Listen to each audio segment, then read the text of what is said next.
Okay, so we're starting the pre-show.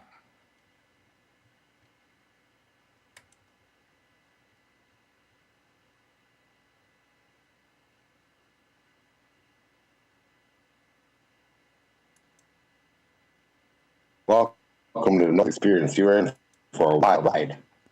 Pre Oh, wait, pre-show wrong has show. started. Okay, are you guys ready to start the show? Yeah, anytime. Okay, I'm going to reset the timer. When the timer says, Right? okay, when the timer says on the air, you're on the air. Okay. Welcome back to another edition of Fair Catch. Rob and Russ gonna tag team you guys again, and well, we're gonna just put you with knowledge of sports. We're gonna make you smarter. Supposedly, anyway. We'll give it a shot. I don't know. Exactly. Yeah, you could put your comments, questions. We'll read them. We'll try to answer them nicely, but we know where we're going to start with the NHL playoffs. Yep. Are we? I know we're not surprised that Colorado, Carolina advanced. Well, I'll tell you what. Colorado last night. That was an ending of endings. They had a 3-1 lead with like 4 minutes to go. I got up to go grab something to drink. Came back and it was like the puck was in midair when they scored to make it 3-2. And I'm like, oh boy, okay. And then the puck that tied it, the puck had eyes. I swear. Wow. That thing was just. I think that was McKinnon that scored too. Yeah. It was McKinnon. He's got a beautiful shot. That dude. Oh, the kid's awesome. But I just sat there and I looked and I'm like, how did the puck go in? And it found a hole. There you go. So and then they won it in overtime. I'm like, good Lord. Yep. And then obviously we knew Carolina was going to win. I mean, Carolina just looks fast. They look like nobody can stop them. I mean, they gave Philadelphia so many problems that I don't know where to lead. Well, like I've said before, I mean, the Carolina's a machine. I mean, they really are. They play a good team. They're a great team from the back end to starting with the goaltending to the defense to the forwards. I mean, they are complete. And now whether they go all the way, we will have to wait and see, of course. But as of right now, to me, they are the favorites. Yeah, I mean, and plus whoever they play out of this, whoever comes out of this round, they got a 9-day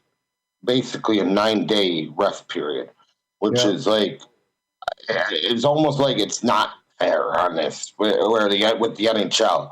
It just, to me, the NHL's got to look into that of keeping, like the games right side to side, in my opinion. Like game one, both teams are playing game one.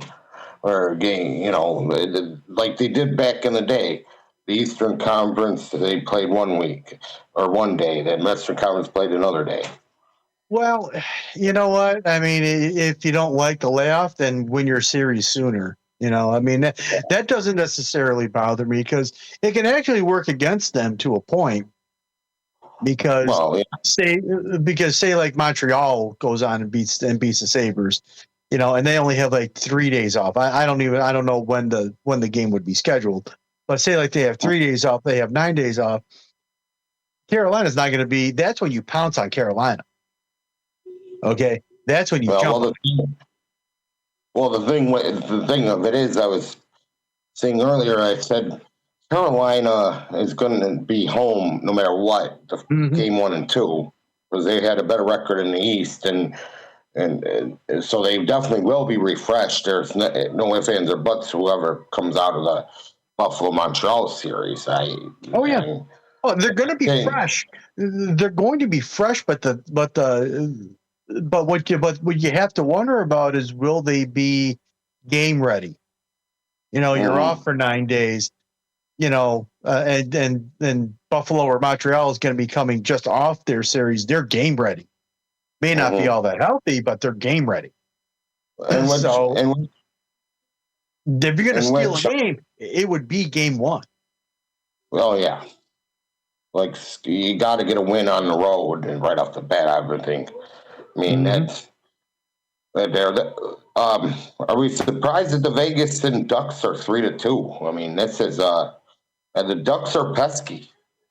I'm telling you, They're man, a little- the Ducks. You cannot sleep on the Ducks. Cannot sleep on the Ducks. I mean, the Ducks are tough.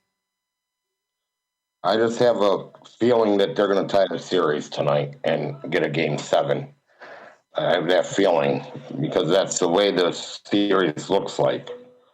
I would not be surprised. I mean, Vegas has the top 2 scorers in the playoffs in Mitch Marner and Jack Eichel. And yet I don't want to say they're fighting for their lives, but it's like they're 3-2. If Anaheim comes back and ties this thing at 3-3, all bets are off at that point. Yeah. But I mean, who was the guy? Jack Eichel, never heard of him. That is, whatever. Some dude out of Boston University. So, yeah, some dude that they got drafted by the Sabres, second pick overall. I want him, David. Oh, well. I'm not surprised that our series, which is in game 5, is tied at 2. I knew this was going to be an evenly matched series. Yeah. Well, you and I remember in our first show saying, I'm worried about Montreal. And then look what they did to us in game 2 and game 3. But you know what, though? And I was listening to a couple people a couple of days ago or yesterday, and they said that everybody had a bad game at the same time. It's just turnovers and more turnovers, and just it was just, I don't want to use the word sloppy, but especially game 3 was just. It almost looked like the Drought Sabres came back to play game 3, where nobody was hitting anybody in front of the net. And they did say that it was tough to play in Montreal, which I get it. It's playoffs in Montreal, but they already played in Montreal. All these guys play, and they know it's going to be loud. Well, you know what? The playoffs are it's a different animal. It's a different, everything is hyped. Everything is that much more. I mean, however intense like a big regular season game is, multiply it tenfold in the playoffs. And the crowd, the crowd is. I'm not saying it's a major factor, but it can get into some players' heads sometimes. Absolutely. But that's what I thought that game 3, it kind of got into their heads. It's like, but then they played better game. We obviously seen it. They played better game 4. Yep. They, once like with remember when Boston, when we scored, it was like you could hear a pin drop in that arena. But where Montreal, they can get loud when you're letting them score. If they're in the game, they can stay loud. Oh yeah. Oh, there's no doubt about it. I mean, Montreal is like the capital of hockey next to Toronto. Montreal has the most Stanley Cups ever won of all the franchises, although 2 cups in the last 30 years, because the last cup they won was 1993 when Patrick Waugh was in goal. Yes, they did Sabres too that year. Yeah. In the second round. They did. But it's like. We got an update right now. Buffalo's in the lead, 1-0. Way to spoil it. Okay, I'm just kidding. Yeah. On your DVR again. I'm just kidding. It was last game. Oh, But you know what? But that's a key right there is getting off to a good start, getting the crowd involved. You know, so here we go. You know, but I'll tell you, the trade that's looking better and better all the time is Josh Doan. oh yeah. And I Oh think my that Lord. what I heard on that one was Kevin Adams was not going to approve it unless he got Josh Stone. Well, the thing He that was, I'll tell you what, the play that everybody's going to remember about Josh Stone was against the Bruins. yep. He fought Take, through I think it was McAvoy and Pasternak, yep. two of their top players, to set up a goal.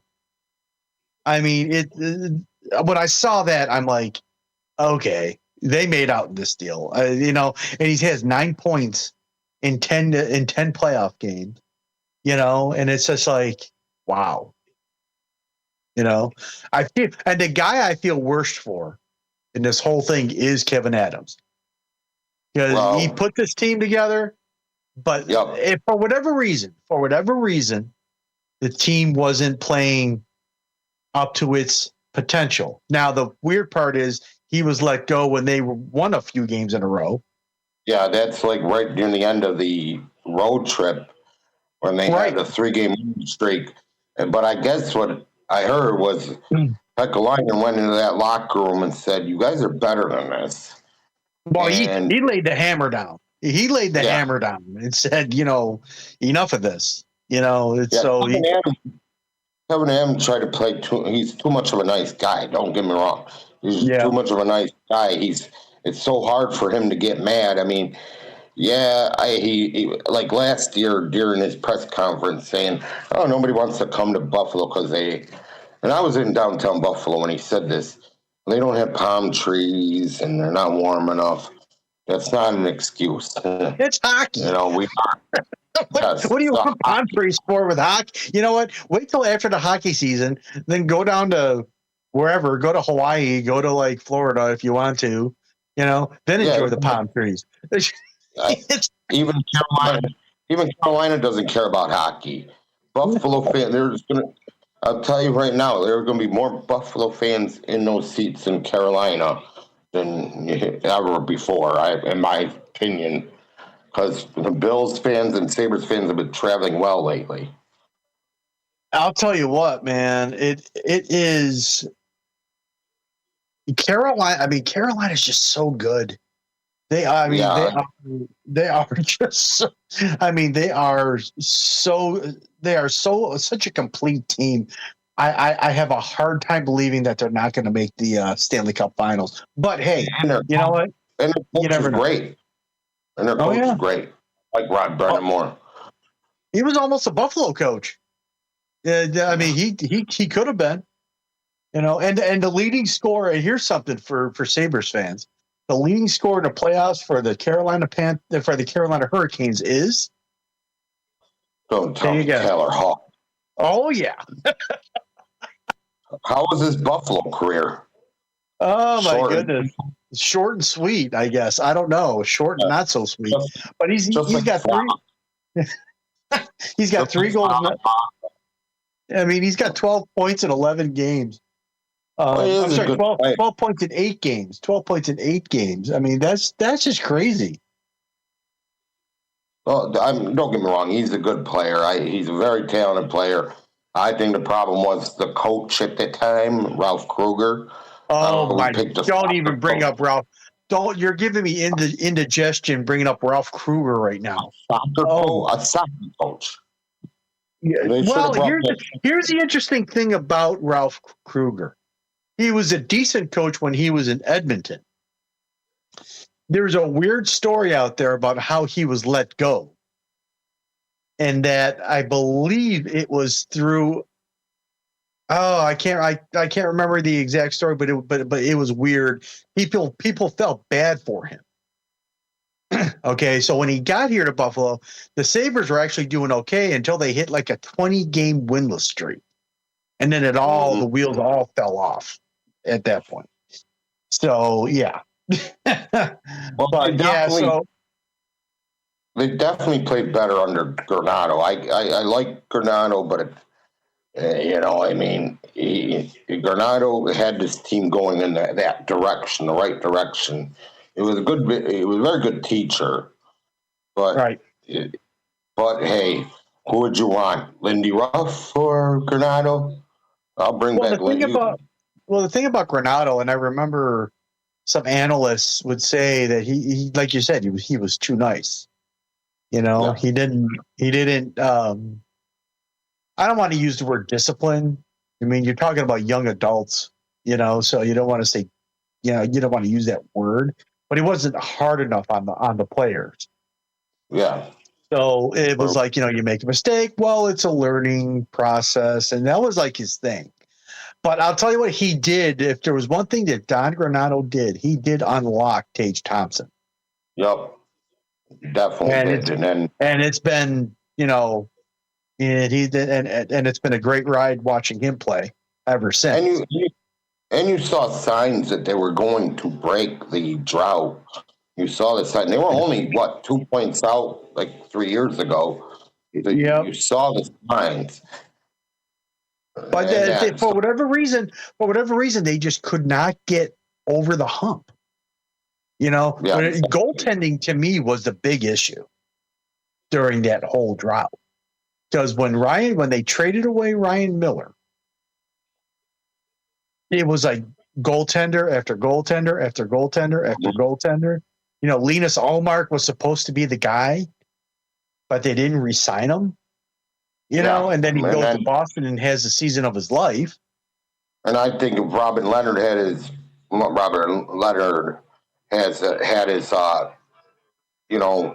had his mind on right, he would have been a pretty good goaltender. You saw spurts with him. Well, that was a shame, though. I mean, that was a shame because he wasn't. He documented the difficulties that he had. So I mean, it is what it is. I wish it was handled better, but you know what? Here we are. Yeah, you saw the sign. Yeah, but Lindy, he always finds out how good a goaltender is. Like he knows, especially coaching Hasek to Marty Baron to Steve Shields, and he knows how to, with Lyon and UPL near the end of the season. I liked how he gave them a chance, to alternate. But I like that he's going with the high hand right now because you have to. Lyon did struggle, I think, but it wasn't his fault. But he was having problems. He did struggle. I mean, he did struggle. But you know what? I mean, they've been going with the goalie rotation the whole year. Yeah. So I mean, when one guy, yeah, I mean, so when one guy got cold, you put the other guy in. He played well, and the kid that you have to look out for at this point is Colton Ellis. Mm-hmm. Do they take a chance on him in the playoffs? I'm like, but I would say no because of how long he's played. And UPL played a very good game against Montreal, and he does. And don't get me wrong, that was just I didn't. He struggled to get that puck.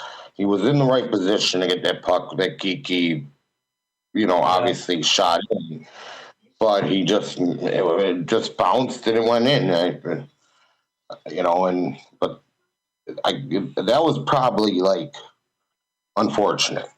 I mean, yeah, but you know what? I mean, it's but with either of these guys, I mean, Lyon did have a huge win streak, during the regular season. UPL had his streak in the regular season. And now we're in the playoffs. Usually you boil it down to one goaltender and then he carries, then he carries the action. Sabres can't do that because one of these guys has taken over. Yeah, there were teams that have went, with multiple goaltenders like Carolina of 06 because of obviously, I think it was Paul Maurice that coached them at the time. Who couldn't figure it out. And then you had Philadelphia who struggled to figure out their goaltenders. where we were lucky enough to have Ryan Miller and a guy before that, Hashik, where, yes, I am comfortable with UPL even next year. If they get rid of Ryan, I like Colton Ellis. Because who knows if Devin Levi will be ready for next season. But now UPL is playoff ready. Well, I'll tell you what, man. Well, we'll see. We'll see. I mean, because UPL, he'll have a great game and then he'll have an off game. He'll have 2 great games and then an off game, 2 off games and then a great game. So the inconsistencies are still there, just not as much as it was last year. So we'll have to see if he can hold up.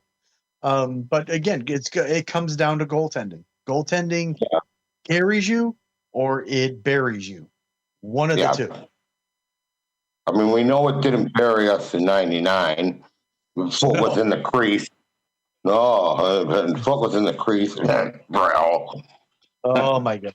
Listen, I was working for the Empire Sports Network back then, and that game I still wake up with PTSD with that game. Did you have a puke?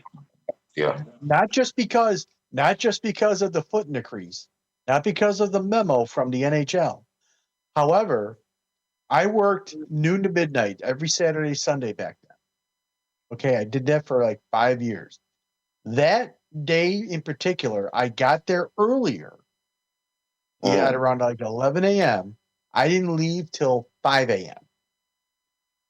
Okay. Then I had to be back by 11 a.m. the following day or later on that morning and work till midnight that Sunday. So needless to say, when I got home Sunday night, Monday morning, I can't remember. I slept all day Monday because that was my off day. I was a zombie. And then on Tuesday, I think it was Tuesday, they had the parade.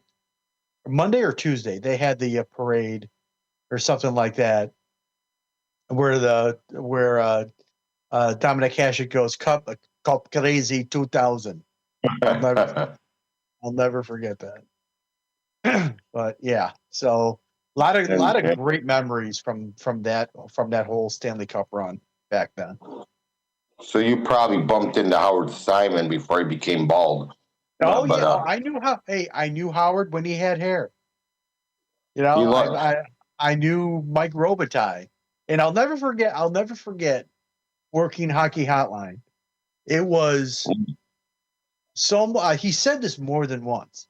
Mike Robitaille would say how he would build the team. He said he would get the best goaltender money could buy and build it out from there. And because you need, if you want to be great, you need great goaltending. And I remember when I would call in the WNSA and you had Mike Robitaille and you had the Simon cast. And I remember always saying, well, here's the Sabres' problem for not scoring. They're not going to the net. Then I went to the game that was after I made that comment. What do? They went to the net, scored. I don't care about pretty goals. A goal is a goal. If it's ugly, it's a goal. If it's pretty, okay, and it's score, it's a goal. A goal is a goal. It can be ugly. It can be pretty. And I used to be right on it. And I bumped into like Mike Robitaille at Dick's, and he was like, "How do you know your hockey?" I just go, "I'm watching enough of it." And then obviously Howard likes to pick the Bills, but that's a tradition like no other. No, I'll tell you, it was. I had a lot of fun working with those guys back then. They were a treat. Mike D. George too, and the late great Art Wander. Yeah, late great Art Wander, late great Brian Blessing. Yeah, he was in Vegas and worked in Vegas when he died. Yeah, Yeah, and also had the pleasure of working with Josh Morrow back then. Yep, he's in Chicago. I think Chicago now. Yep, I and recall. Bob Trimble. I can't remember, and of course, Jimmy Brinson. Yep, So him and he Al actually got with me. He actually got me, helped get me into Empire Sports. So I owe him a huge amount of gratitude for that. So, but yep, and yeah, that's great also times back then. I mean, just and the thing was, the year before that, they played the Capitals in the conference finals. I You know remember how, that. yeah, the Tage Thompson scoring from center ice, whatever, with that crazy bounce, whatever. It reminded me of I can't remember who shot the puck for the Capitals, but they scored on Dominic Hasek from center ice or whatever. I was like, oh my God, you can't be serious. And that game, Hasek made a couple of outstanding godlike saves. I was like, okay, but holy cow, you know. But yeah, I mean, and you look at those teams, and you go to the teams from 05, 06, 06, 07, and you look at this team. There's a lot of similarities. The only difference Yeah, being the goaltending was better back then than this team. yeah, because you just had Ryan Miller. That's all you needed. I mean, he was like where he made the double wow save. I think in the playoffs, and then we all know that the guy that banged the drum today, Jason Palmerville. Now, do you believe? No, oh Now, my do you goodness. believe? But those teams The were great fun to watch, though. Those teams how were they were. so fun to watch. Even The though, game, I'll never forget the game against the Rangers.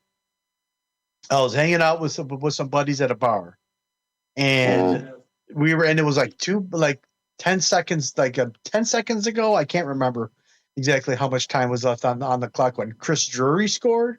The yep, whole seven bar, points. Yep. the whole bar just like went absolutely berserk. Absolutely berserk. And then when overtime happened, oh my God. It, Yeah, it was so crazy. I don't think I ever heard that arena that loud when I was watching it, and I was literally in tears when he Oh yeah. scored. I don't because I didn't like losing in the playoffs, even if it was a game one or game two. Like I was almost in tears, and then he finally scored. I think I shook my whole house by jumping up and down because of Okay, that. well, which series win was your favorite back then? I want to say that the the Ottawa Ottawa? series. Okay. My Just favorite. because Uh-huh. just because nobody picked us to beat Ottawa. Yeah. Ottawa's beat all over the place. And just to beat them in 5 games, shorthanded, Palmerville around Alfredson, just was like, yes, because like I said, nobody picked us to go that far. And I will say this: my favorite all-time series win was beating the Leafs in the conference finals back in '99. And I'm telling you what, a staff member back when we were working for Empire, a staff member. I think the clinching game. I can't remember if it was a clinching game when the Sabres beat the hell out of the Leafs like 9-3 or something like that. It wasn't the clinching game. It was whatever. Bet that everybody was scoring, and he said, "If Rob Ray scores, I will shave my head." Sure enough, I'm in the kitchen, okay, and all I hear is "shave your head, shave your." I'm like, oh, okay. I'm not going to say who the person was because I'll probably get a text message, whatever. But I'll say this, and it was so gratifying because there are a lot of smug fans, okay, in sports, okay. Boston fans are fans. yeah, Yep. but the Leaf fans have this like complex, okay. that that they're hockey royalty. Okay. Mhm. And they should be handed things. Well, when they won, I'm like, oh my God, that was like the greatest thing ever. And They should. if social media was around back then, oh my Lord, would have been a time. And what's your new nickname? Is obviously the Maple Chokes. Well, How about this though? They get the number 1 pick in they win the first overall pick. Gavin McKenna is expected to go to them. Austin Matthews may be on the move. hmm. I'm not. That's going too far. I will not. I got a good friend of mine. It's interesting because I think McDavid might be on the move too. So I'm telling you, we this summer could be. We might get this right now. The whole 2015 thing. We might get this right. I'm telling you, man. I'm telling you, man, that this summer is going to be something. It's going to be it's going to be news making for sure. But I will say this, especially that there is as we lead it into our next topic, a new stadium opening up for sure. It looks fantastic, doesn't it? Yes, it does. I mean, it looks huge. Like seeing it close by, driving by it, makes the old stadium look smaller, but obviously the old stadium is bigger than that because of seat wise and that. But well, they're opening up against the Lions on a Thursday night. That stadium on a Thursday night, week 2. It belongs in prime time. The first game belongs in a new stadium. Belongs in prime time. Yeah, but I don't care. On a Thursday night, I would have put it on Monday. Look, Monday or Sunday. All I got to say is take the next day off. Okay, put in for the work. Put in for the off day now. Well, we got a lot of night games again this year, supposedly. I mean, it's not official, but I think we are going to have a lot of night games, which I guess if you got Josh Allen, it's fine. But you know what? I mean, you just said it. You have Josh Allen. The team is good, and they draw good ratings. So naturally, you're going to want them on TV. Yeah, just take a nap a couple hours before the game. Absolutely. That's how I learned. Hey, we know the drill. We know what we need to do. Yes. It's fine. But the Thanksgiving Day game against the Chiefs and the Christmas game against the Broncos allegedly, that's really interesting. Not so much about the Thanksgiving Day game because the Bills have been on Thanksgiving fairly regularly over the last 5-6 years, but the Christmas game with the Broncos on the road, no less. That's going to be interesting. Well, that'll be a nice stocking stuffer, I think, with our sacking Bo Nix. But no, and then we could stuff that turkey. We could definitely stuff that turkey Mahomes. But I kind of find it weird to play Thanksgiving this year and then Christmas because it rarely doesn't happen. I mean, and they're also playing the day before Thanksgiving, football games before Thanksgiving night.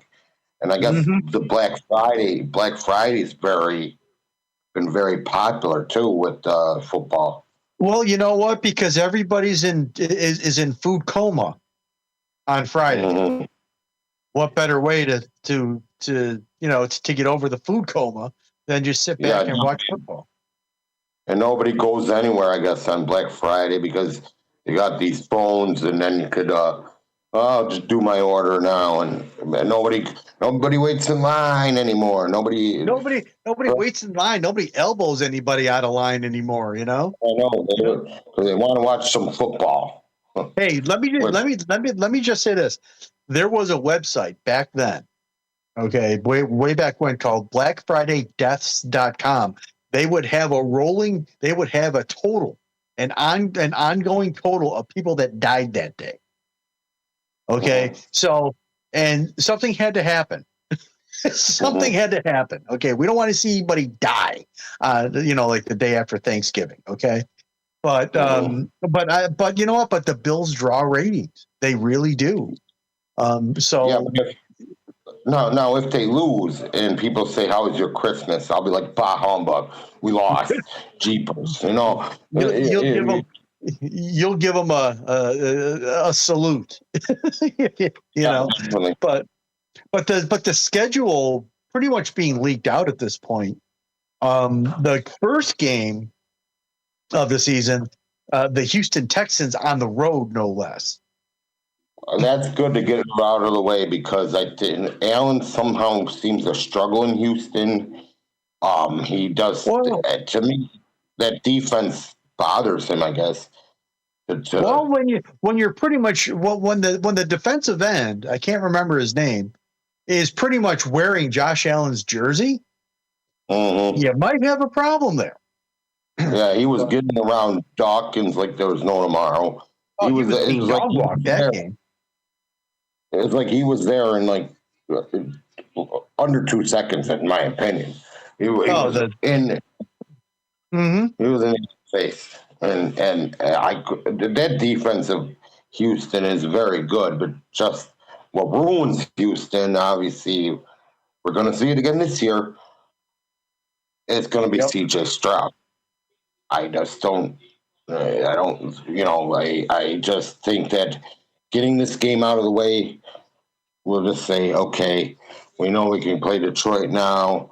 We could score on Detroit. I mean, Detroit, that was a fun game the last time these two teams met. Oh, absolutely. It was like playing Madden.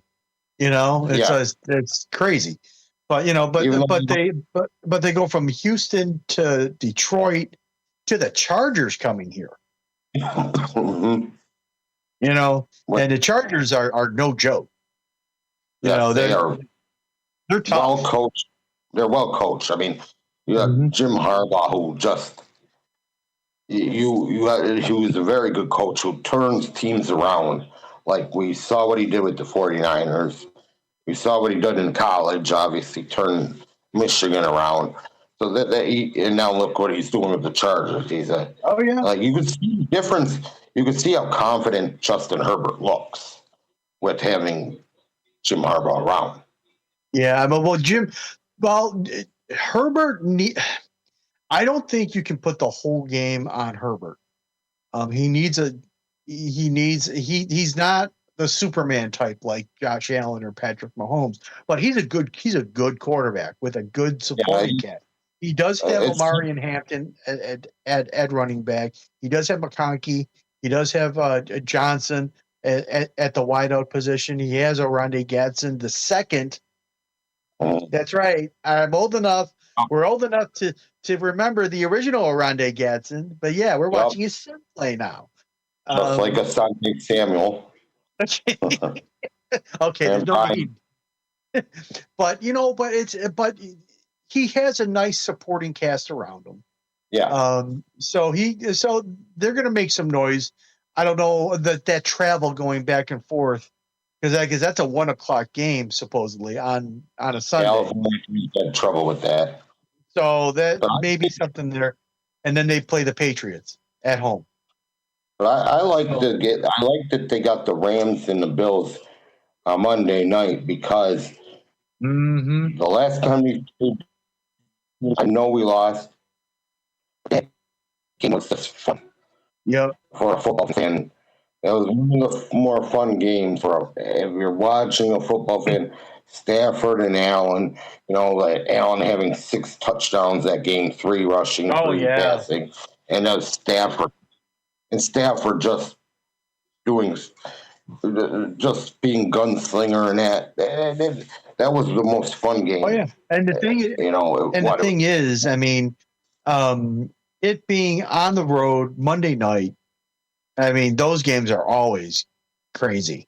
And then they have the Raiders. I mean, looking at the schedule, if this all holds true, I could see an 11-12 win season because you figure they're going to beat the Jets twice.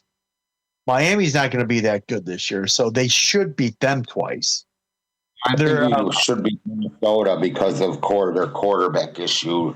Even though yeah, they got Murray, yeah, and but not, I think they're going to beat the Lions here at home. I think they're going to beat the Chargers here at home. I think they're going to beat the Patriots at least once. They might split with those guys. So and they're going to beat the Raiders. Denver, they can't So guarantee that Denver's a good team. You know how good Denver is, yeah, no, you can't guarantee Denver, or Kansas. but or Kansas City. But you look at a game, say like I don't know, Baltimore. I mean, they beat Baltimore on a regular basis. Yeah, but who knows if Baltimore will be different. If we're playing them late in the season, they'll definitely be beat up, in my opinion. Because every time we play them, it seems like early in the season, Derrick Henry running all over us. But if you play the Baltimore Ravens late in the season, you probably can get to them because we know how old Derrick Henry is. He's getting close to retirement, and he's tiring out faster. I'm telling you what, man. He reminds me of Adrian Peterson because Adrian Peterson played till like his mid-30s. I want to say he played for a long, long time. Even after he destroyed his knee, he still came back and played well. But you know what? Father Time is undefeated. So Yeah, eventually going to get him. When? Who knows? that's that guy that played for the Patriots for so long and Tampa Bay for so long. His elbow wasn't going to last. And I'm sure he enjoys his new job, though, at Fox, which I think he does. Because Buffalo fans can still give him the finger, but in respect, that he's number one in our hearts. in our own special little way. But I'll tell you another guy that he reminds me of is Gore. Mm-hmm. Frank Gore. I almost said Al Gore. I don't know why, but Frank Gore played like how many years? Like 16 years. Yes, and a lot of speed too. It was just, oh my goodness! You talk about durability. Holy cow! Mm-hmm. I'll tell you what, if he played for New England, he would have had the whole AFC East. Because he played, I think, for the Jets one year. I think he played a couple years in Miami. They played for us. And then he went to New England and it almost like fits, I think, in a way. But he was with the Jets, Miami, Buffalo. But unfortunately, Brady blocked that from happening because he's played a little longer. Yes. But the funny part is that they were almost in the same draft, I think. And I do like the fact that we get to see Fitz in week 2. Because every time we win, he strips. But it's not cold enough for him to strip. I know. That's what Josh Allen doesn't understand. Wait till it's minus 10 degrees. What was the game? What was the game? I think it was the playoff game against the Patriots. The near perfect game, yeah. The near perfect game. And all of a sudden, I was in Pennsylvania doing production for an independent wrestling show, and I saw the highlights, and of course, you see highlights of Fitz taking his shirt off in like 10-degree weather. I'm like, okay, this guy is so Buffalo. Well, he did it recently when they did the bring back the Legends of the Game. He did that again with hey, and where would you rather be? Now Vince is just for not being part of the draft. He was one of the few to be part of the drought years. The player that I liked, along with like Fred Jackson, Kyle Williams. I mean. Fred Jackson was like the ultimate Buffalo Bill. Came out of like a small college. Nobody said co-college, same college as Marv Levy, I believe. It's going to be a home run this year. There's something, but it was like he fought his way from like nowhere on the depth chart to being a starter and being one of the best backs in the league for like a 2-3 year period. I mean, you can't. I mean, you love those. You love those guys. Yeah, and then Kyle Williams, he will just stay here for all them years, and then the fight. Well, that's what made people cry. I think me cry because of when they showed after we ended the drought. He had his kids with him, and I'm like, dude, he finally can. He finally can actually go to the playoffs. He was so patient. Yeah. And what I mean, he was. I mean, you think of like what's a Buffalo Bill player? Think of Fred Jackson. You think of Kyle Williams. You think of like Kent Hull, going way back when. You know, I mean, you think of these guys, Jim Richer. I'm going old school here, but you think of these guys that are blood, guts, and just all effort all the time. And and it's sadly, like I said before, Father Time is undefeated. When it's time to go, it's time to go. Kyle Williams probably could have played another year or two if he really wanted to. But you know what? I don't want to forget about Eric Woods because he. Oh my God! Yeah, Eric Woods. Now he's working for the Bills Radio Network, which we'll talk about that like with 103 on 103 and 97 Rock, yeah. And but yes, these guys. I felt like Eric Wood and Kyle Williams finally making the playoffs. Here they waited long enough to do it, being patient, knowing that yes, we're up and coming, and I think it was. I mean, McDermott. I still think this was a wrong move. I'm not gonna, but it is what it is. Well, you know what? I mean, we can disagree on that because there were players that ex-players that came out and said he should have been gone after 13 seconds. That I kind of will say that was more his fault because whatever happened between him and the special teams coach, if I was the special teams coach, dude, squib it. It's common sense. Not only that, but he. I mean, depending on who you want to listen to, depending on who you want to believe, because how things get, how things can be said, and whether it's 100% true, we don't know because we weren't there. But he apparently was making the play calls on defense.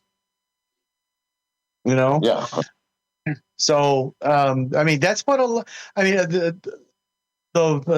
of people believe that he should have been gone back then. But the part that gets me is that the heartbreaking loss after heartbreaking loss after heartbreaking loss, not in the regular season, but in the playoffs. And there's only so many of those you can take before it's like, okay, let's just change it. Yes, he won a lot of games. He's a 500 coach in the playoffs. We have to be honest about that.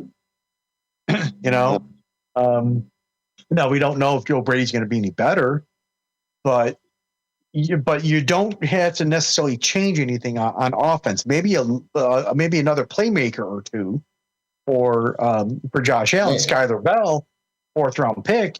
I mean, I don't know what kind of an impact he's going to make, but he is a guy that could possibly make give Josh Allen another weapon.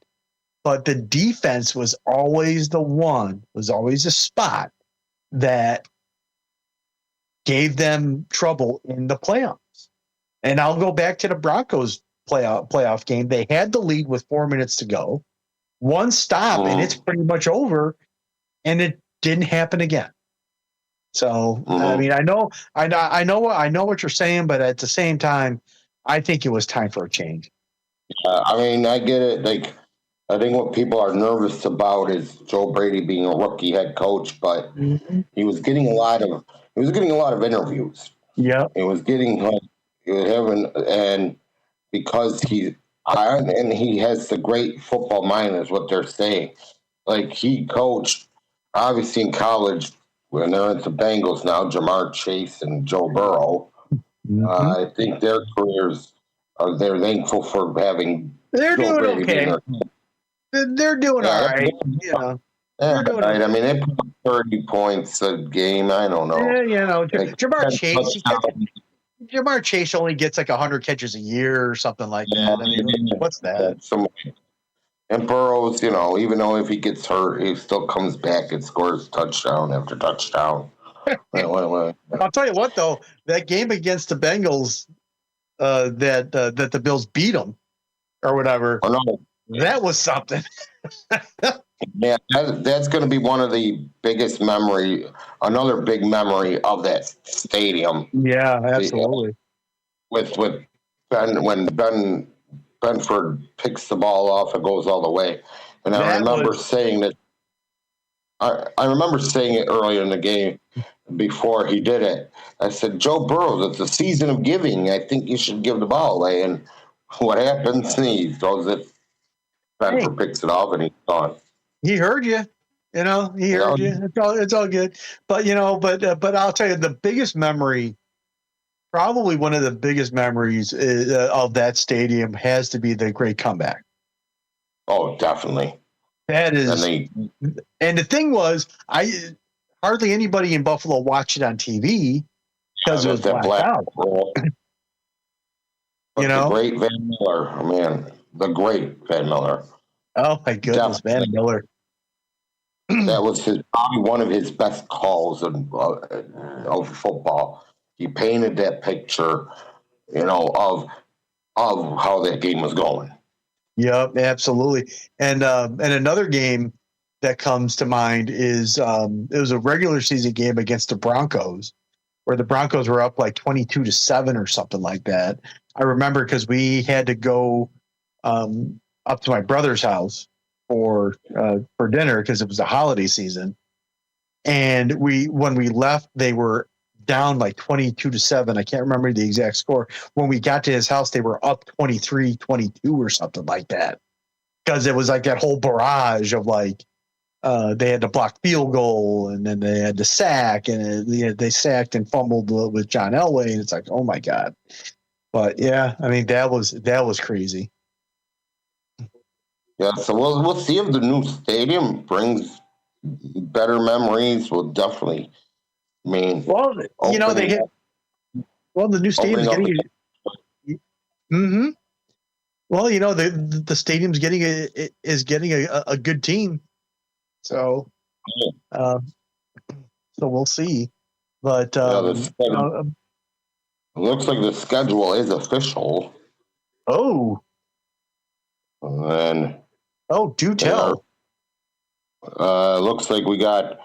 Again, 3 home games in a row with the Lions, Chargers, and Patriots. Yep. We're going to the Rams. That would be a Monday night. Yep. Monday night. Then the Raiders, bye week in the 7th week. Then home against the Ravens. Another Monday night against the Vikings. At the Jets. And we're playing the Dolphins, and then obviously 4 days later, we were playing the Chiefs on Thanksgiving. Then we get some time off. We play the Patriots, at Packers. Guess what day it is on Monday Night Football? Another Monday Night Football. So total 3 Monday nighters? Oh, wait a minute. No, it's a Sunday nighter. Excuse me. Okay, Sunday nighter. So pretty much 2 Monday nighters, a Thursday nighter, a Sunday night. Saturday against the Bears here. That's a Saturday night. Oh, Saturday night prime time. Okay. Obviously, Christmas Day we're a 4:30 standalone game. Oh. So right. Well, they're probably going to have like 2 games that day. Yeah, after Christmas Day could be full on that, and then it looks like we're at the Dolphins.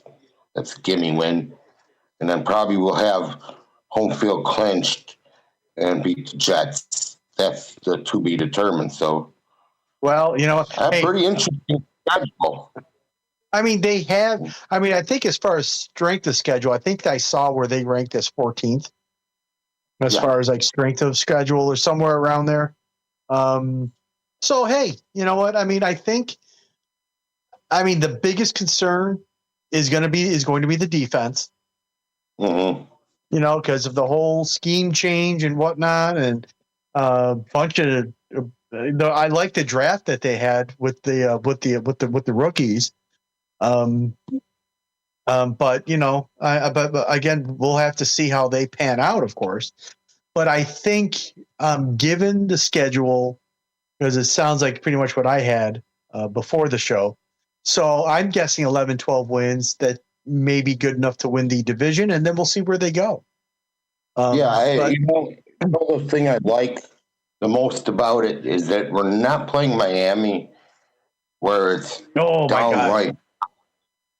that one We're game. fine playing What was the game? I think it was the last year or the year before, till like 2 years ago, when it was like 140 degrees on the Bills sideline. And, 4 years ago. Whatever it was, I mean, I'm like, oh my God. You have people dehydrated, pulling up lame with hamstrings, and they were getting IVs on the sideline, and they still only lost by a point or something like that. So I was like, oh my God. I just don't understand the Minnesota Buffalo game being a Monday nighter, because I think that to me is I think that's a gimme win for the Bills, where I could understand the Packers and Bills would be fun on Sunday night, especially Josh Allen going to Lambeau Field, and you have a good team in Green Bay, so that's a definite. Well, the Green Bay is a good team, and they have a nice set of receivers. I don't think they have like necessarily a number one anymore, because Romeo Doubs is with the Patriots now, but they do have some good young talent there. They really do. Mm-hmm. So, and Jordan Love, I think he's inconsistent at best sometimes, but he's going to give the Bills some problems for sure. Mm-hmm. See, I think that's going to be a high scoring game too. That could be, in my opinion, because where even don't be shocked. The Chicago Bears could be a high scoring game too, because you got Caleb Williams and they got weapons on that team. So all the teams except Minnesota. This would be you got three teams it'll be a shootout. Well, the thing with Minnesota that's interesting, yes, they have JJ McCarthy, who's coming back from injury, but they also have Kyler Murray. Mm-hmm.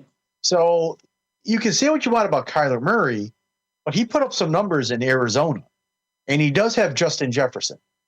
Yeah, I remember the last time you played him, the Arizona, and it was not easy to catch him. The Hail Murray, as they call it. But it's one of those things where you really can't take a team lightly in the NFL. You really can't, because like the old saying goes, any given Sunday. Mm-hmm. Or any given night nowadays, because of the prime time. Yeah. But Kyler Murray's a decent quarterback. I don't know if he's elite, but I think he's decent enough where he can definitely give the Bills problems. Yeah, I think he'll give Minnesota a better chance of winning. Even though the mistake was for Minnesota not keeping Darnold. And what happens? What does Darnold do? He's got a Super Bowl ring. Yeah. Sam Darnold. Oh my God. Sam Darnold is the first quarterback in that quarterback class to get a ring. And I still can't believe Geno did not stick with staying in Seattle. Now he's going back to the Jets, who ruined his career at the beginning, and now he's going to. The Jets are pretty much a quarterback graveyard. Putting it bluntly. Yeah, I mean, Sam Darnold saw ghosts when he was there. Zach Wilson, he's the backup now. Zach Wilson, oh my goodness! I need a backup for Miami or Denver, but I'm not. No, he's I think or Miami, one or the other. I don't know. Well, now you got Tua Tagovailoa in Atlanta, along with Michael Penix. I think that's gonna be a quarterback duel that was worth watching because Penix shows promise, but He just gets hurt. Yeah, He gets hurt. He got hurt in college, and then I think he played at Indiana, almost destroyed himself, destroyed his knee, and then he went to Washington, and then he played well, but it's like he's got to stay healthy. And Malik Willis, he's going to be the starter in Miami. mm-hmm. So that's another kid who's getting a chance because he only has like a few starts, and they're giving him all this money. Okay, good luck with that one. All right. Well, we have 30 seconds. Quick question: if Rich played quarterback, would he be a Hall of Famer? If who? If Rich played quarterback, would he be a Hall of Famer? I think he's got to string together a few good years, and I think he's in. Yeah, Rich should be a Hall of Famer. Okay, thank you. All right. Okay. Take care, everybody. All right, bye.